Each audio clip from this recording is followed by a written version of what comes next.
moi je suis peut-être un cas à part. Alors je sais que c'est un gros souci dans énormément de fermes. Ça, le père qui a retraite dans 2 ans et le jeune qui a envie de dépenser et puis le père qui n'a pas envie. Ça je conçois le problème. Moi ce que je lui ai fait c'est que je lui ai développé une nouvelle activité. C'est-à-dire qu'aujourd'hui mon père fait énormément de vidange septique. On lui a développé ça. Ça marche du feu de Dieu. Du coup il est occupé avec ça.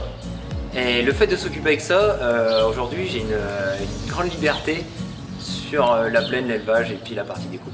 Et ça c'est un gros atout. Le petit conseil c'est de lui trouver une autre occupation. Vous savez, tout simplement. Si vous l'occupez, je pense qu'il faut lui donner une nouvelle activité, hein, entre guillemets. Mais moi c'est la chance que j'ai eue, c'est que voilà, on a développé cette activité là qui lui prend aujourd'hui plus qu'un plein temps. Donc voilà, c'est sa nouvelle activité, en plus même pour lui. Même si, bon moi je sais qu'il est encore, ça fait 5 ans qu'on travaille ensemble, on a à peu près encore 5 ans à travailler ensemble. Donc on aura quand même travaillé 10 ans ensemble. Aujourd'hui, alors peut-être que les premières années on se dit mince, vivement qu'il s'en aille. Aujourd'hui on arrive à une autre phase, c'est-à-dire qu'on se dit mince, comment je vais le faire quand il sera plus là. Parce que c'est plus aujourd'hui, enfin moi dans mon cas, c'est plus devenu une contrainte, c'est devenu plutôt un atout dans l'organisation. Parce que l'organisation elle s'est tellement faite que chacun a son truc, même si on est au courant de tout ce qui se passe. Je me dis le jour où il sera plus là, il va falloir le remplacer. Et remplacer votre père, c'est pas un salarié qui le fera. Ça c'est pas pour le salarié. À un moment donné, votre père à un moment donné va vouloir aussi aller de l'avant. De manière générale, il va pas vous laisser tout seul voilà, dans la galère. Donc c'est un plus. Un dernier conseil, bah, c'est juste, je pense que si on a le projet de s'installer, je pense qu'il faut foncer et après, mais règle numéro 1, je pense qu'il faut être motivé. Ça c'est la base quoi, parce que si c'est pour dire je récupère la ferme parce que bah, ça fait partie du jeu, non, enfin on vous oblige à rien. Aujourd'hui on est quand même assez libre de dire si oui ou non on a envie de la reprendre, et si on a envie de la reprendre on est libre aussi de faire ce qu'on veut avec. Enfin, je veux dire, à un moment donné les projets c'est la jeunesse aussi qui les apporte, c'est pas forcément votre père qui a 2 ans de la retraite qui a envie de monter un nouveau projet.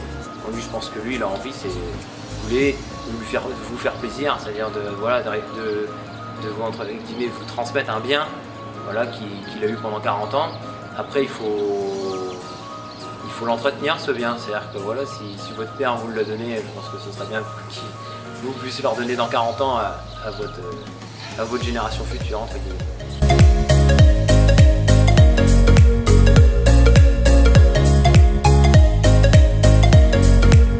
Les projets par la suite, c'est de remplir la bergerie. Donc là je suis à 140 mères. Donc l'année prochaine, au moment des agnelages, il y en aura 180. Et donc l'objectif c'est d'arriver à 400. Et après, donc, par la suite, c'est de mettre en route la vente directe de caissettes d'agneaux. Et ensuite, par la suite après c'est évoluer de l'élevage, avoir les cultures à côté, en plus de l'élevage.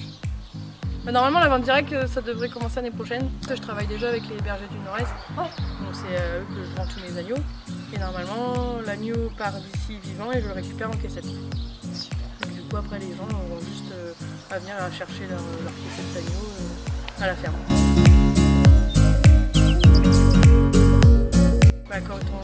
Quand on veut les choses, quand on aime les choses, il faut aller jusqu'au bout. Après, c'est pas toujours facile de s'installer, c'est une sacrée décision.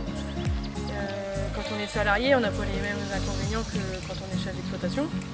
Il y a des avantages et des inconvénients, mais après, il faut franchir une porte. Un inconvénient, c'est que vous êtes dedans du 1er janvier au 31 décembre, vous n'avez pas de vacances, vous n'avez pas de week-end, surtout au niveau de l'élevage. Oui, donc il faut savoir qu'on n'est pas toujours disponible comme on veut. Et puis après, les avantages, c'est quand même une fierté d'avoir sa propre exploitation, d'être chef de son exploitation. Si tu es passionné, fonce. Si tu fais ça pour faire comme papa, n'y va pas. Faut aimer, faut vraiment être passionné. Parce que c'est surtout l'élevage, j'en reviens sur le même point, l'élevage c'est contraignant, ça c'est sûr. Et donc faut aimer ce qu'on fait. Faut être éleveur dans l'âme, on va dire.